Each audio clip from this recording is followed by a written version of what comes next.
What's up, guys? Welcome to the podcast. My name is Chappelle Show, and today we have Bashir Halaiki. He's an amazing comedian. Karibu sana, Bashir. Thank you for having me. First of all, cheers. I love to have you. Yeah. I know usually we don't drink on this podcast, but unajua ukiwa na msanii of my caliber. You have to. This is a beautiful non-alcoholic beer. Yeah. Even though tunasema. Yes. So Bashir, how did you discover your comedic talent? Umeanza na the real questions. Yes. Nadhani tutakuwa tuna some pleasantries kuaje umeamkaje. Straight. Rongai kukoje kunaanga na Simba huko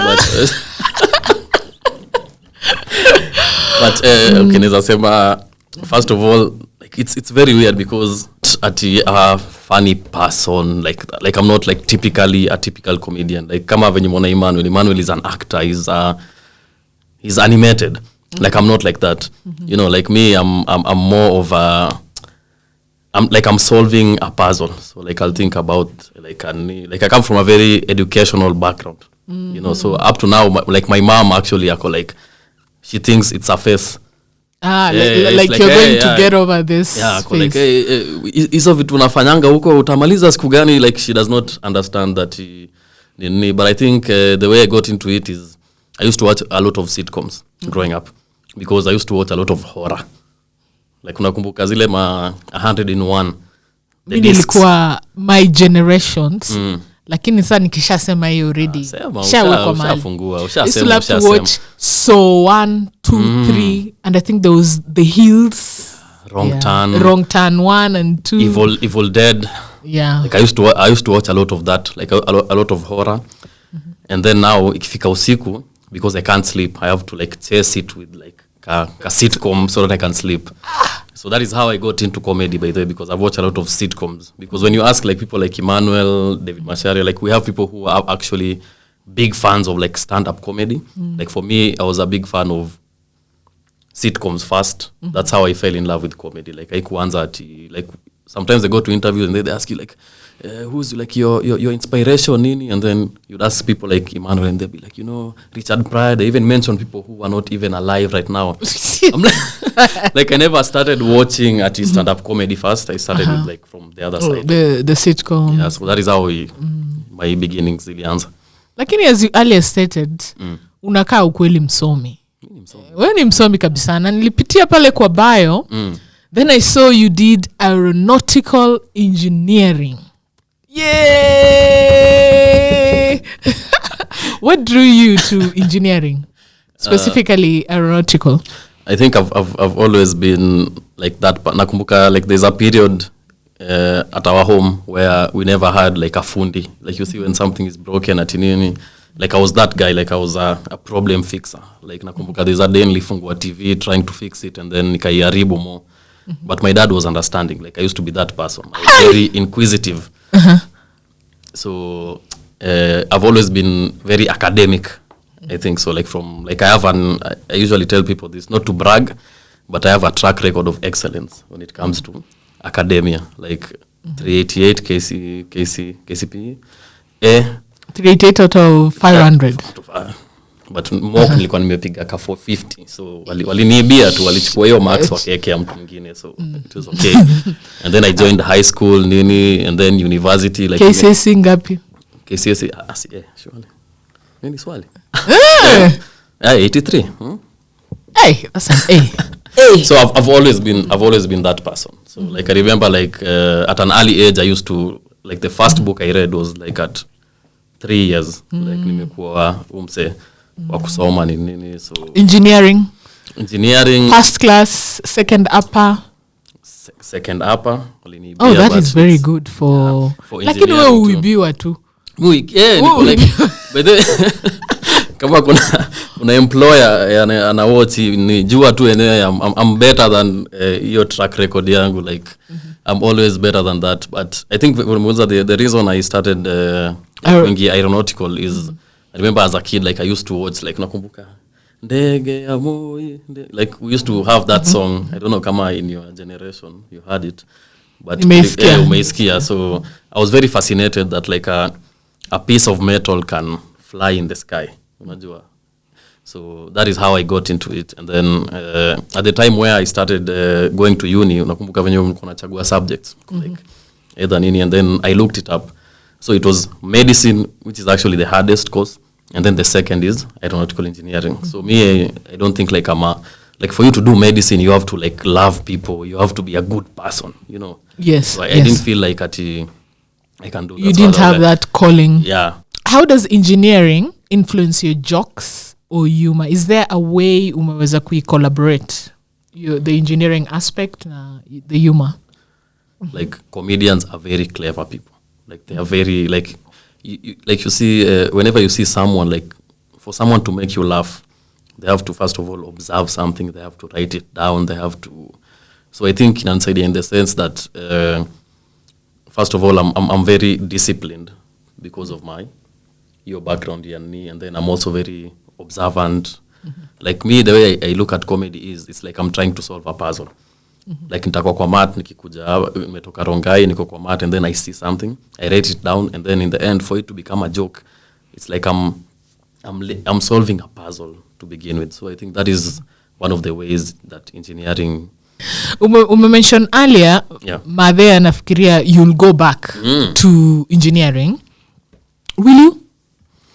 I think so. Like I think I'll pursue it further, like a master's but I don't think like I have that passion anymore, because at some point I think I made a decision to do comedy, and I think you can't, even for you, like you've been doing this for 7 years, right? Like at some point you decided you're like, I've been mixing. Oh, okay. But how long have you been in the industry? Media industry over 11 years. 11 years.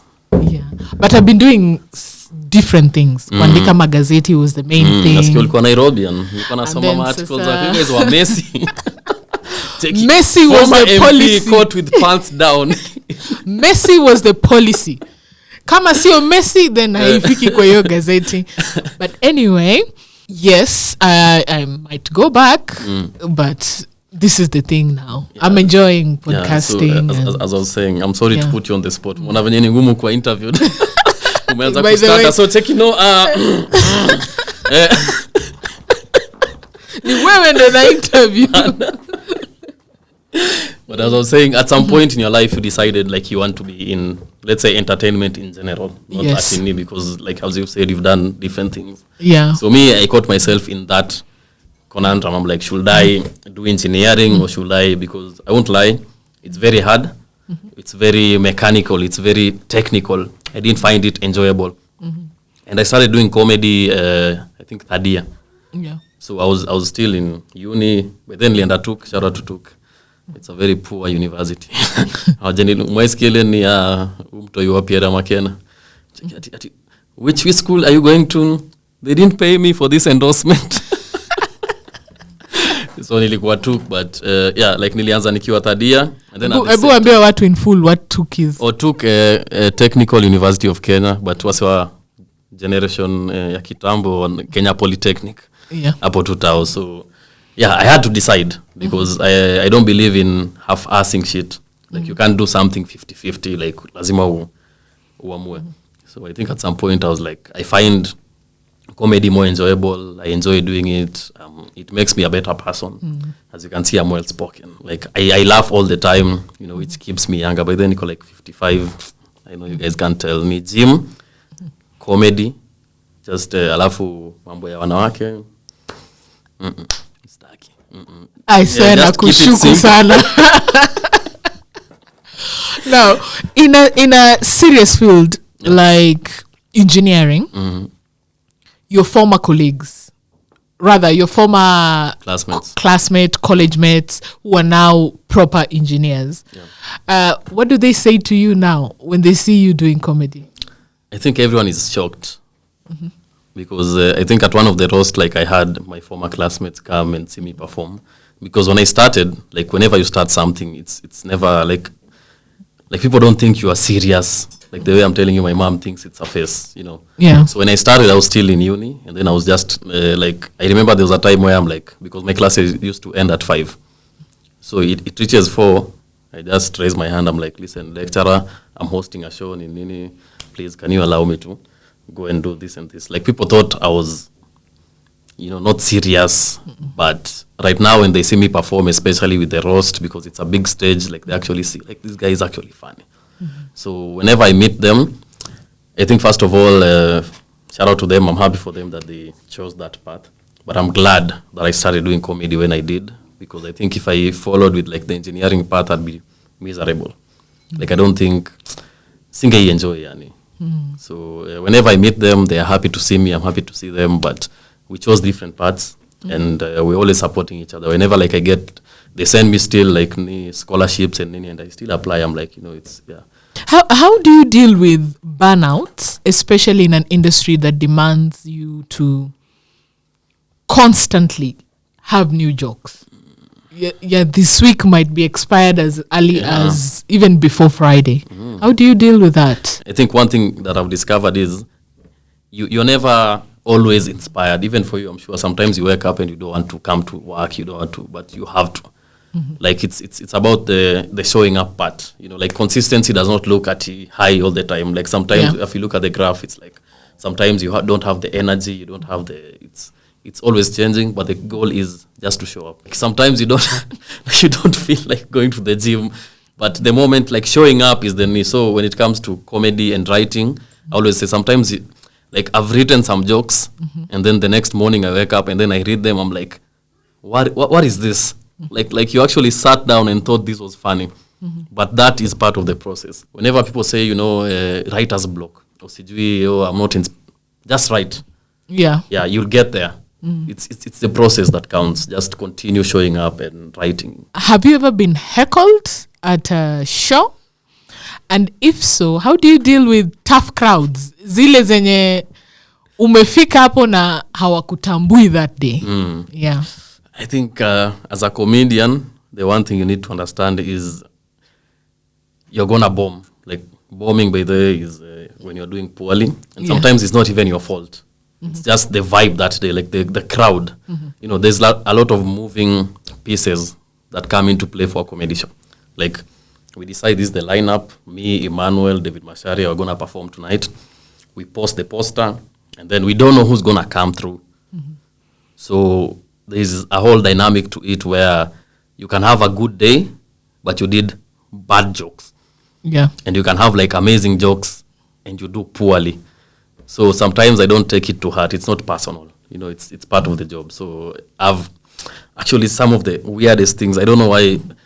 See, I look like a good person. Am I a mean person? Like, see, I'm just I'm a chill guy. You look like a very decent person. Yeah, I am. But the things that have happened to me on stage, they're not warranted.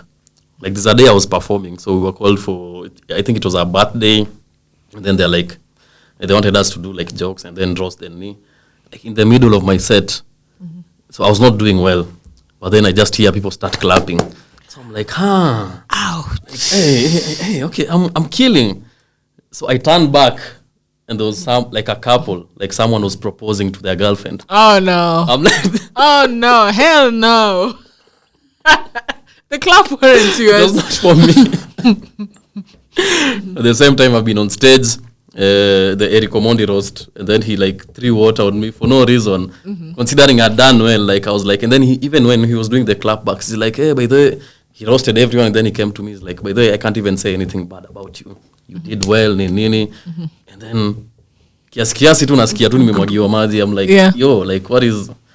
So, a lot of... Please, stop doing bad things to me on stage. Sasa venye madhe yuko worried, your friends comparing money you make in engineering and now uko comedy. Hii comedy ime sustain lifestyle yako venye we unataka? First of all, nisema, the key to being happy. Mambo ya wanawake wewe acha tu. Like me, I'm a very simple person. Mimi sina sistumi fair, sina nini. Me, I'm just very simple. Mimi napiga tu comedy, nirudi kwangu, nipike indomie na mayai, kule nilale.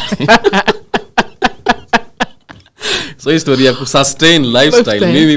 Mimi sina hiyo mambo ya kusustain lifestyle. I'm just I think a very simple person in the end, because for me, my value is tied to who I am, not what I have, not what I... Because you find people out here who want to impress, to like... People are doing so much just to prove that they are this and this guy. You know, like sorry for this, but Subaru guys, abductors. Like you find people who like they own a car so that they can be that say Jemo Subaru, unajua, like so like for me I think I worked so hard in my early life to find value in myself so that I don't have to compensate with other things. So I think comedy has been very faithful to me, because at some point it was not working out and I sticked with comedy. And right now it's save money so that money can save you. So I think I think as long as kawa ni demu na watch, as long as uko sawa na kula indomie na mayai, inaweza sustain lifestyle yetu. So I think I think comedy inalipa yeah. But right now obviously with the roast, with this and this, I think I think I made the right decision. You've just made me very curious. Yeah. So, Bashir, does that mean you totally do not date? Actually, I have a girlfriend. Hey. Okay. but hizi maswali zinatoka wapi? No, because ume hint several times. No, I was making a joke, but I have a girlfriend. I love her so much. I was even telling, like, because sometimes my girlfriend goes through my phone, I'm like, what are you even looking for? Like, mi nikisha kupenda nimekupenda na nivo. I don't understand people who cheat. Like, we imagine just having a roster, having different girlfriends every day. Unaamka leo unataka njeri, kesho unataka sijui. I'm like, why? Like, just love one person. And then, itakuwa sawa. It's very hard. For me, I think it's tiring. It's tiring to maintain. Yeah, because it's like chicks. First of all, lazima delete messages, lazima you have to lie, you have to, like, I don't think it's archives. Then uwatoe kwa archive the next day. No. Oh, okay. Me, I totally even I'm not dating. So many copy to at this point. See, copy. I've been this way for a while. Now, who would you say is your biggest comedic influence? Either locally ama internationally? Obviously, neza go with the route ya kusema, unajua kina Trevor Noah, Kevin Hart, Richard Pryor, neza kuwa corny like that. Unajua, I'm sure whenever you talk to, and you're going to talk to more comedians, I promise you, Richard Pryor is kosa kwa list. At an drop. But there is no real reason they are saying it, because it's memorable. Like, watakwambia to off the top of their mind. So I'll ask them why Richard Pryor? Actually, a better question ni, can you tell me someone who we don't know who has been a good influence to your comedy? Like zile ma deep cuts utaona so maua ni kali. Like they start stuttering. So me since I'm a genuine guy, I won't even lie to you. I don't think that I have like an internal, like right now I think I have some people who I look up to for sure. Okay. Andrew Schultz is someone who I think is a really good comedian right now, because he does a lot of risque material, but it takes a lot of talent for you to, because we always say you're walking on an edge. So sometimes you listen for the start of the joke, it's like, fuck, like there's some things you cannot even talk about, like suicide, things like that. And then in the end, like, it makes you laugh. So it takes a real artist to do that. But I won't even lie to you, like Emmanuel Kisiangani is someone I actually like. Unavenya alikuwa understudy wa Hamo. So mimi understudy wake. So nikipata na Hamo kwanza, lazima niko like, by the way unajua ni kama grandpa exactly, lazima nimsalimie na heshima unajua because I like to do a lot of crowd work. I like to do like a lot of interaction with the audience, which is something I've learned from Emmanuel. So even locally we have like a lot of amazing comedians. Emmanuel Kisiangani, one of them. When it comes to writing, George Waweru is like one of the most brilliant writers. David Masharia, obviously, the accent. Like sometimes like he just does jokes that I know as a Kalenjin man I can't do, because of the accent. Like Bashir yo Kale. So kufanya research basi. Sasa unajua umesema Bashir Halaiki kazi yako aka Bashir Yusuf. My full name is Bashir. Kama Waluya. Bashir Kipto Yusuf. So yeah, I have a lot of like influences locally. And also look up to a lot of comedians right now, but sitakwambia ati when I was 13 years old I used to watch Richard Pryor. How got a beef now Pryor? And him no, but sasa I hear that all the time, like comedians always bring him up. I'm like, au kwa tumezaliwa unajua. But yeah, shout out to all those guys. They're doing an amazing job. What would you say is the biggest misconception guys have about comedians? First of all, that we are broke. Hata hiyo nilikuwa nayo. Wacha tu niseme ukweli. Hiyo nayo nilikuwa nayo. I think that is one of the worst things like attached to being a comedian. Because people think that first of all you're a comedian, you don't have money. Comedians are well paid. We're just not disciplined. You know, and just let me give you this scenario. You are always performing at clubs and you know, like you're always in that entertainment scene. Yeah. Like because me I have a lot of friends who do 9 to 5s. And I admire them because from Monday to Friday, like they have a place they have to be. They have to be dressed this way. They have to be proper. They have to be proper. Like me, I'm performing, like right now nikiamua nitoke hapa after nimekunywa hii saida na wewe. Niende nishike mzinga hapo chini. Like free will is a bad thing. Hakuna mtu ananipiga. Like I can do that. So I feel like comedians, we are well paid, but also like the environment that we are in is not very conducive for growth. Like kama wewe. Yeah. Like wewe najua wewe unaingiza tu pesa yani for sure. Surely. Sasa mimi niko na ile misconception ya naingiza do na siingizi hivyo. Unaona? Which is the worst. Afadhali ama kuna mtu uko na deni yako na WhatsApp. Nisiambiwe nilipe. Siingizi do sasa. Mimi nda interview the future nitaingiza do. But siwezi ambia watu niko na do kwa sababu kuna mtu ananidai.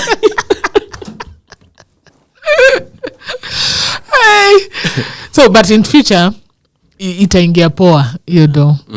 Talipana. Nitalipa.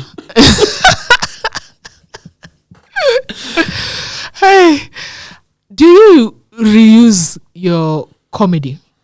Cause often naonanga ni kama there's a rule which is not spoken about, like you can reuse your jokes but not as often. Yeah. So what is that rule?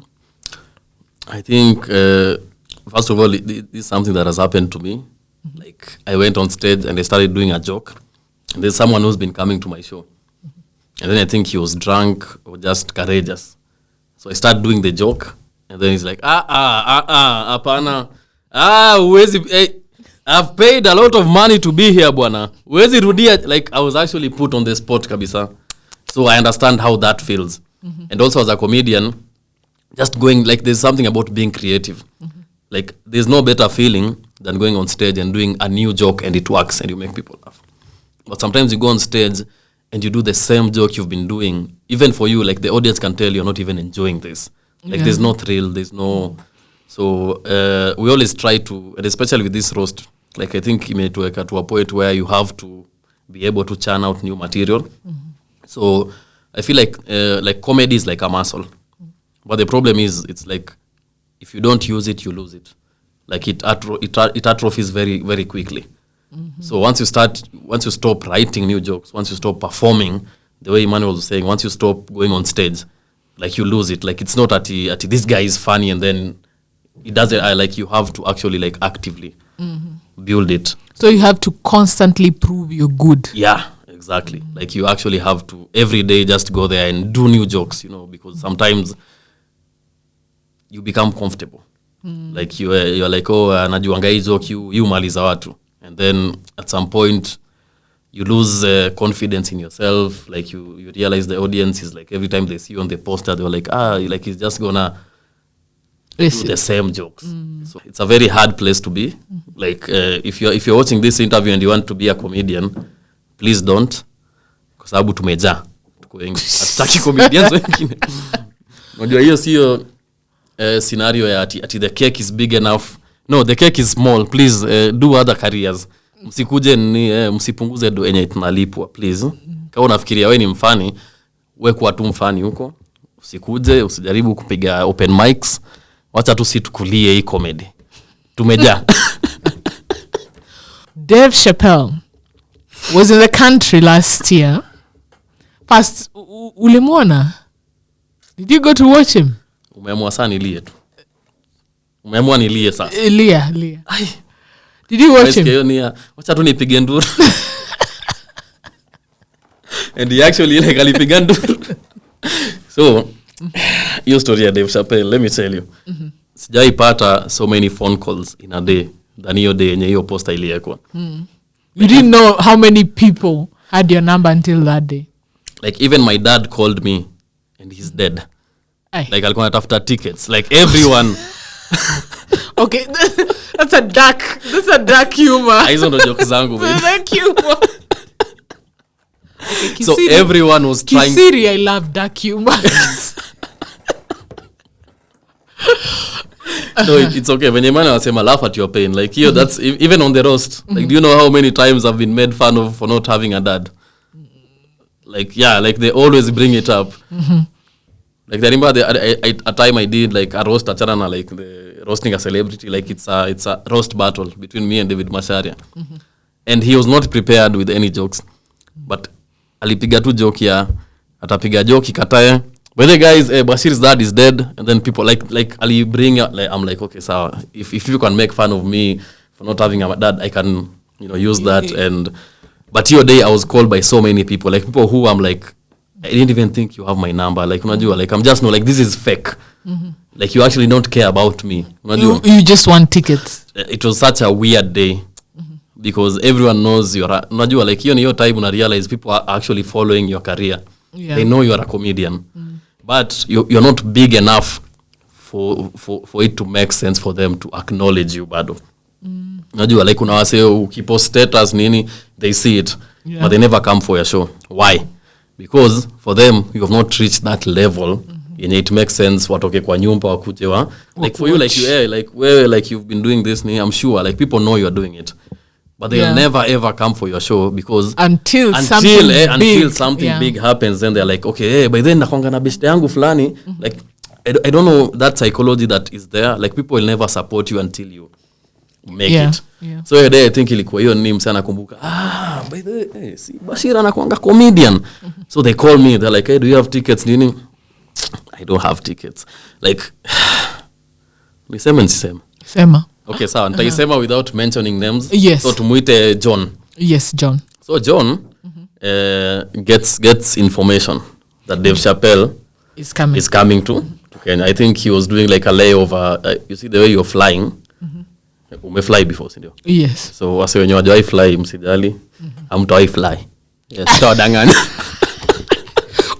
Bashir we ni sadists. Mara wasi join industry, so hii hawata fly. Hamtawai, wacha niwaambie ukweli. Kama uje fly hadi saizi at your very big heads. Ujepanda ndege. Ona dhani ya miujiza gani itafanyika hapo katikati upande ndege. Ouch. I think they called him because as of now, like his comedy club ndo inajulikana. Like so the layover was in Kenya. Was in Dubai. Was in Dubai. Yeah, but now like there's how many hours? Days? I don't have that much information. But I think alikuwa najua maybe someone. I think it was long because 5 hours kurudi, that's a day off. Yeah. So I think it was some few days. Like they've wanted to come to like Africa. Like I think he's been working on like there's a period where like used to do a show the Chappelle Show, and then I think he was screwed over. Like they didn't want to pay him enough money. Like alifika point and you are doing good, but wamekufanya tu mbaya, wamekuibia tu, nikaa mimi na KCS yangu wamekuibia tu. So he was like, let me go to Africa. I don't know by the mbona black Americans mnakwanga hivyo, like mkiteseka kidogo huko, let me go to the motherland, let me go and reconnect. Let me go and reconnect with my roots. So at some point he spent time in Ghana. I think he was around. So I think pia alikuwa niko Dubai. you can come to Kenya. So John gets this, and I think they communicate nini. So Dave is like, I'd like to do a show in Kenya nini. I've been seeing you because as of now, like they're doing really well at being visible. So the production quality is really good. Like they've really invested in how they are perceived outside. Kidogo mimi nimeamka tu hivi poster. Dave Chappelle is coming to Kenya. So me and John, among other people. This clip has been liked by John and one and the 5 others. I'm not alone in my grievances, but this guy is an asshole. He's not a good person. He's not a good. I don't respect him as a human being. Okay. He's not a good person. So obviously nikishaona tu already ako associated na hiyo, I'm like, there's no way, like obviously mimi niko sure, like if I show up 100 meters to that venue, I'm gonna be sniped, I'm gonna be shot, like tuko na beef hivyo. Hii beef ni kubwa. So already najua hata sitaienda. And then he made it a point where he didn't want any comedians to go to that show. Like no way. I thought all comedians or most comedians went to. Hata sijali kuhusu lawyer. Wewe nipeleke pota nipeleka. Mimi sina shida. For real. There's a known comedian. Okay, I'm going to mention him. Butita bought a ticket. And the moment they saw, because your ticket, I think it was there for like an hour, like iliisha mbio. Butita bought a ticket. And the moment he saw that Butita alikomenua ticket, akampigia. Akamwambia cheki, we don't allow sijui watu wa media nini. Like he made it a point. Hadi akamrudishia doa yake. No way. That was personal. So alitumia yani as a weapon yani kuni, because already tuko na beef na yeye. A lot of comedians have beef with him. But alitumia ku prove a point. Ako like nyi wase yani mlini acha nionyeshe. Like no, niambie Emmanuel ulienda? Haya. Niambie comedian mgani alienda hiyo show? I don't know, cause me sikuenda, but this is the top comedian coming to Kenya. I'm assuming obviously comedians are the first people who are supposed to be there.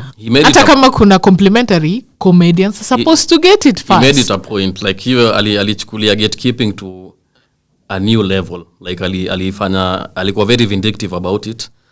So I never went to the Chappelle Show. I really wanted to perform also. But even the people on the lineup, not to be atinini, but I'm like, we have people who've been doing this for longer. You know, like if this is a culmination of comedy in Kenya, like we have a big artist, like obviously the people are going to perform. Like we had people who've been doing comedy for 3 months performing with Dave Chappelle. I'm like, first of all, okay, like you're a good comedian, but like Emmanuel has been doing comedy for 15, 20 years. Like I'd want him to be on stage rather than so like alifanya kama kwa stage kwa audience sasa alifanya by the comedians wengi. Mimi nitakwambia because hao watajifanya ati unajua strong mimi niuma mimi nilia pole kwa kulia, but it is very funny. Yeah, iliniuma sana, but yeah, ishafanyika tafanya nini sasa. So I hope next time, you know, whenever he comes back. But that is the sad reality of the industry. Like you've been in the industry for so long. Like we have bottlenecks, we have gatekeepers. You know, you can be really good, but the reason you don't make it is because someone does not like you. And sometimes it's not even that they don't like you, but you are like good. You are funny. You are funnier than them. They are like threatened by you. You know, so Dave Chappelle, if you are watching this, okay, probably not. But if someone who knows Dave Chappelle watching this, please contact us at Buzz Central. We are an open show. Number. An open show where, you know, you get to meet the real comedy fans. You know, it's not even about, because for me it's like the one thing I even hated about that show is even the people who went to watch him were not real comedy fans. Like us as comedians, we have a problem of getting audiences to come and watch our show. So people went there because it's Dave Chappelle. Like they're not fans of comedy. So they went there for the hype, personality. For the picture, for the hawakuenda for the right reasons. So I'm like, even like the audience alipata, like hata angekuja aseme, what's up guys? Wase washacheka. You know, like they're not fans of comedy. Like wameenda because of yenye ilikuuma. Hamna tissue huko. Mtu tu analia tu. Bashir, you can't even save yourself. Anyway, let's talk about jokes. Okay. Or the content you perform. Do you have a team of writers helping you? Ama yako yote ni wewe tu jasho yako? I think like as of now, like the comedy industry, especially our type of comedy that we're doing, because we all started out of nothing, like we built this brick by brick. So we have a very generous community. Like someone will watch you perform and they're like, hey, actually I had that joke and I think you can add this punchline. Like we are very helpful with each other. We build each other's material, Like someone will, like me, I've written a joke and I'm like, let me give this. Like it sounds more of Emmanuel than me. Like he can actually do it better than me. So we really help each other. I can't say that all my material is mine. Like I've gotten inspiration from other comedians. They've helped me build it. So, but I think most of the time it's from the way Emmanuel is saying, is from your own experiences. Like me, actually, I write a lot of my jokes. But the reason I live in Rongai, there's a reason. Niko na pesa. The reason I live in Rongai ni the transit, the commute allows me to write a lot of jokes. Yeah. So nikiamua kuishi Karen kwani nitaishi. But yeah, I think it comes from a lot of my experiences, from my friends. Like all of my jokes are mine. But yeah, we really help each other. Yeah. But for now, chunga Simba na amani. Chunga Simba na amani. Hizo Simba najua. Wewe mnaziita Simba bana, mimi Lion King. Mnaenda kuwatch kwa cinema na mimi naiona kila siku. Now, comedy, most of the time, you use personal experience and social commentary when creating comedy. Which particular societal topics do you think people need, rather not people, but comedians need to use more in their commentaries? So I think we need to like go with the times. And right now, like politics is a really big issue. And like most of the comedy that we are doing, like even like just think about the time where independence, like the current struggles that was going on, even the music, the artists, like everyone was speaking about it. So I think comedians, we cannot ignore this. Like it's something that actively affects us, kabisa. So I think as comedians, unasemanga like comedy is like the last bastion of free speech. So as comedians, if we are silenced, like who can even speak about it? Because comedians are like the mirror to society. Like the things we talk about, the needs, like things that are actively happening. So as comedians, I think let's talk about politics. Like it's something that is happening. So please, if you do not like your head on your shoulder, talk about politics, talk about these things. Personally, maybe sitaongelea politics. I'm just urging you guys who are courageous enough to do it. But jokes aside, please, let's talk about this. Let's talk about politics. Let's talk about bad leadership, accountability, such and such, because it's a huge thing, because Kenya is a very beautiful country. By the Kenya tungekuwa Singapore kama umesikia hiyo comparison, hiyo ni boss sana. But unajua Kenya at 1997, Kenya na Singapore ilikuwa the same. Unibo sana, because we have so much potential as a country, as a people. We are amazing people. We are hardworking. So it's very sad to see that the people who are leading us are not like the best. Like they're not at the... Okay, so mnikujie tu, but Oscar Sudi.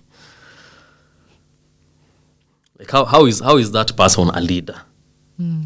Like it's like we don't have like professionals and intellectuals leading us. We have psychophants, and naona venye umenyamaza, najua hapa utaki hata kucheka. But ni jokes. Oscar Sudi we ni mnoma, we ni leader mnoma, unasoma. Yani unamwanika na backtrack at the same sentence. No, hilo clip taonesha hii part ya clip. No, simuone nikisema venye Sudi ni mnoma. Msinishike no. But yeah, naweza sema tu politics. Like we should not shy away from that. Yeah. As someone who brings laughter to other people, how do you deal with your down moments where you're not, life is lifing? How do you deal with it?